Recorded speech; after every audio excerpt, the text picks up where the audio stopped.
Good morning and welcome to This Week in Politics with Michelle Grattan. My name is Frances Shannon. I'm Acting Vice-Chancellor of the University of Canberra. Good morning. Good morning, Frances. At the start of the week, the government had a bump in a Fairfax poll for a two-party preferred vote. This was obviously a relief for the Prime Minister and indeed for the Treasurer. Does this signal a chance of a 2015 election? There's been a lot of discussion about whether we're likely to get an election this year. My feeling is that we're not. I think that although the budget has come out positively from the polls, most of the polls, incidentally, are not as good as the Fairfax poll, but nevertheless there's been an improvement.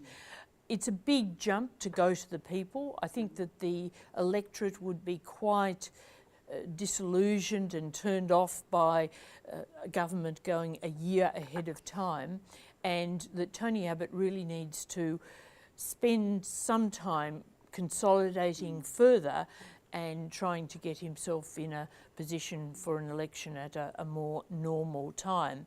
There's no doubt, however, that the budget has stabilised his leadership and given him a chance to build further on the improvements that he'd made even before the budget. Well, Andrew Forrest called for an inquiry into iron ore prices, but the government has said no to that. Does Forrest have a point about this? Would an inquiry have been a good idea? I think an inquiry would not have been a good idea on balance, because it would send out signals to the rest of the world that Australia was not as committed to market forces as it professes to be. We've been getting free trade agreements with other countries. This would be contrary to that sort of policy. And although Andrew Forrest at one level sounds convincing, you must remember that he's got a commercial interest here at play. He's one of the more minor miners, and he's fighting Rio, or competing with Rio and BHP Billiton, and of course he's higher cost, so he's not at such an advantage. Now, what the major miners are saying is that if they don't talk up plans for the future for expansion, they will lose market share to the Brazilians in particular. And I think this is a reasonably convincing argument. The ACCC has not found any problems with their approach. They're not, although iron ore prices are now very low, they're not selling under cost. So I think an inquiry, while you might say, well, it gets the facts on the table, would have more downside than advantages. Moving on to a totally different issue now, conditions at the detention centre on Nauru came under scrutiny at a Senate committee. This keeps coming back regularly.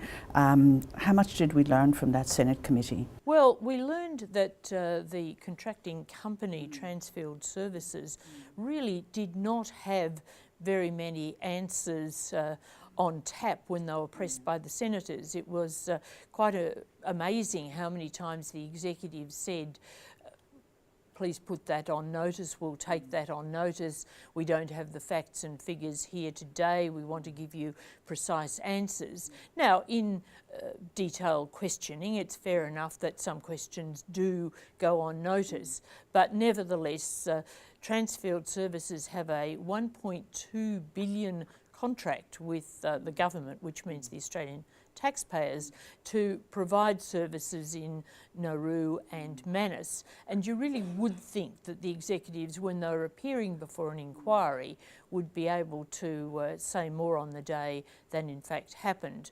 Well, they will produce the answers to those questions, and they will be recalled, so it'll be interesting to see their appearance the second time round. We still, of course, have the Senate crossbenches to deal with, or the government does, and there was a spotlight on some continuing tensions there this week. Are the government in a better position to negotiate with the crossbenches this time around following the budget proposals than last time around? Yes, they are, undoubtedly. I think that firstly, the budget's less provocative. Secondly, I think there's a bit more flexibility on the part of the crossbench senators.